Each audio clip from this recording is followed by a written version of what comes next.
preparation for this game, which wins, we had the scout, thought there was a possibility that they would play zone. And believe it or not, I know it probably didn't look like it, we worked very hard against 2-3 and 1-3-1 all the last 2 or 3 days of practice. And I know it didn't look like it once we got into the game. They had the right formula to kind of put us in a lot of indecisive type of situations. They played the clock, and they played a 2-3 pack. I'm not sure they played a 2-3 zone with a lot of opportunities for us, but for whatever reason, we executed very poorly against it. We didn't attack inside. We didn't attack in mid post. I mean, in the lane, and we were very hesitant in shooting from the perimeter. This is one of those games that I guess the basketball guards just smiled on us in this one. I thought they had a great game plan, the right game plan that affected us. But one thing I was proud of our guys, I didn't think they didn't back down. They didn't quit. They hit the first six of the first 7 baskets the second half, shooting 85%. We challenged them, and then we turned it up a notch defensively. And they were playing the clock, and we got a few deflections, we got some stops, and obviously the free throws down the stretch there that they missed gave us an opportunity to come to score. Similar to a couple games that we lost this year when we didn't went to the foul line and knock our free throws down. So I guess it comes back around. I guess when you going through a season, you have games like this. Hopefully, this will be a wake-up call without a loss. That we can obviously the Saturday game with a short turnaround might be considered like a bounce-back game because we sure did not play with the executing focus that we would like to have tonight, and I think you got to give Virginia Tech credit. They had a lot to do with that. I mean, Seth coached a great game, had a great game plan.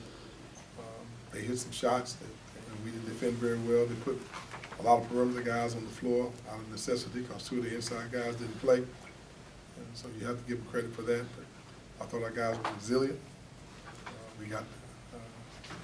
They missed the free throws. We got some stops and we made some baskets and came away with a victory. So we'll take it because we've been on this other end of it enough that I know I have empathy for him, but for our players, time for us to the reality to set in. That, you got to go and take games. People are not going to give them. Coach, can you talk about the impact of a game like this on your team's character going forward? We're still in a learning mode. There's no question about that. We are definitely adjusted mentally and emotionally to being at the top of the ACC and this late in the season. It's a learned process that we're going through when you have people like Virginia Tech playing for their postseason life.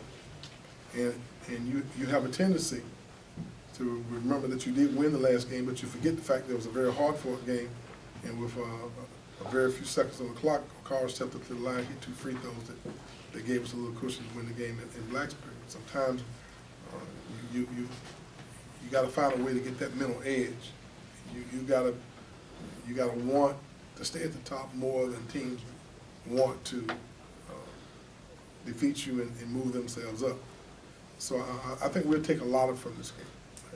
That we can play. We're a better team than what we showed, but you will get team's best shot. And there's no question in my mind that this team came mentally ready with a game plan, and we got their best shot. We were fortunate that we bounced back and came with a victory. What was your reaction when Snare hit the three? I'm glad the game was over. And, I wanted to go shake his hand. And, just tell him that I've been there before.